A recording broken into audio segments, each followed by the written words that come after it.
By the way, allow me to tell you my story. When it comes to being a Puerto Rican man, when it comes to being polyamorous, these are the two hardest things and the two hardest challenges that I've ever had to go through. Allow me to tell you the Puerto Rican aspects of the hardness that I'm going through. Right now, I'm working on being a better person, like to be a better person for myself and for everybody else. Until one day, I kind of knew the Puerto Rican stereotypes due to the amount of prejudice that my former foster mom and her family, that are all Dominican, had to display it on me. Usually it's me and my sister, but it's mostly me. Allow me to tell you the Puerto Rican male stereotypes, because they're worse than Puerto Rican female stereotypes. When it comes to Puerto Rican male stereotypes, people want to say that, oh, the Puerto Rican man is the thug, the gangster, or they want to say that the Puerto Rican man is a human sex trafficker, the rapist, the pedophile, the molester, knowing that those stuff ain't true. Or how people say that the Puerto Rican man is so uneducated, so unintelligent. And even though that this really does bother me growing up, but as I got older, I start to understand them. And there's clearly other Puerto Rican male stereotypes, such as the Puerto Rican male is a killer. The Puerto Rican man is a drug addict, a drug dealer. The Puerto Rican man is an aggressor, a really bad belligerent, and that we kill, knowing that stuff is not right. Or for the fact that the Puerto Rican male, and this I'm telling you it through stereotypes, that the Puerto Rican male was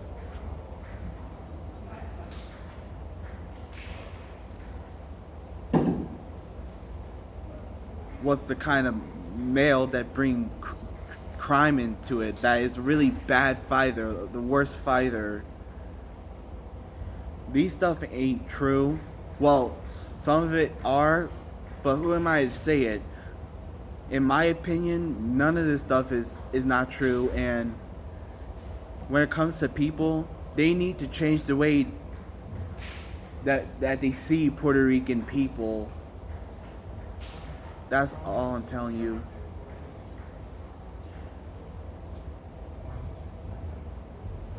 Then when it comes to polyamorous people,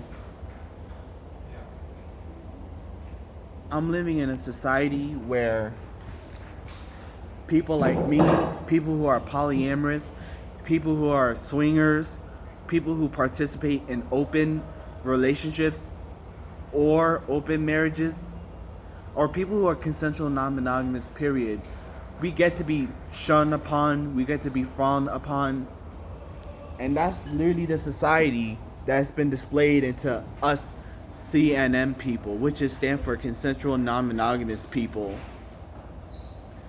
That needs to change, and I'm hoping that one day this whole entire country will legalize consensual non-monogamy of all forms, of all spectrums, of all kinds, not just polyamorous people,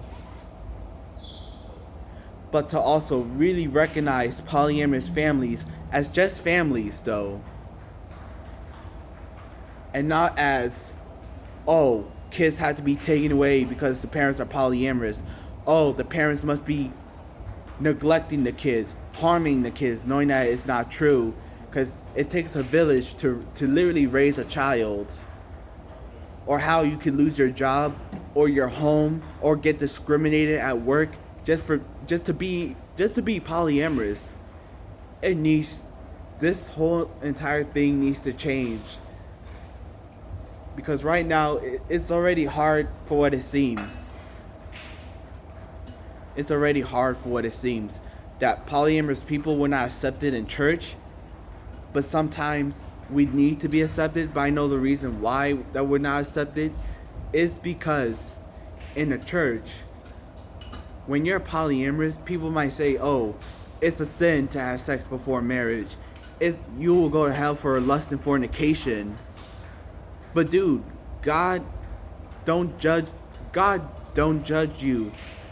God is a sin. God loved the sinner and not the sin. And God still love you even though you have sex with one person and going to have sex with another, or you might date this one person while you're being in a relationship with another. God just don't judge. I'm telling you this because I care. Then when it comes to being polyamorous, while like a person of color, if you're a consensual non-monogamous of color, especially if you're a polyamorous person of color, your stigma is bigger compared to white polyamorous people. And polyamorous people of color might face a double standard, and that one double standard is you can't be polyamorous while a person of color. That whole thing needs to change. We need to change the way we see our people. Not only for people of color, especially Puerto Rican people, but for consensual non-monogamous people and polyamorous people. I am so proud to be two communities in one person, to identify as two different identities as polyamorous and Puerto Rican. That's all. I wish people would not be ignorant towards people like me who is Puerto Rican and polyamorous, who is Puerto Rican or polyamorous or both. I wish we could come to a place where we could all be accepted and that we all get to see each other as human and all show the love and not the hatreds.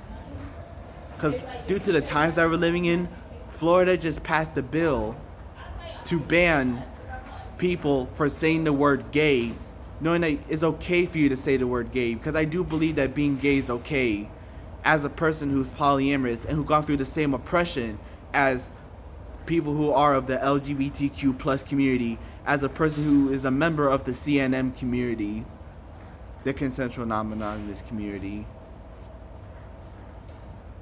And now I'm just going to close down this video by saying I'm hoping that I'm educating you on that video for what I'm telling you. And I hope you could like pass my video around in YouTube. I'm hoping that it might go viral. Bye.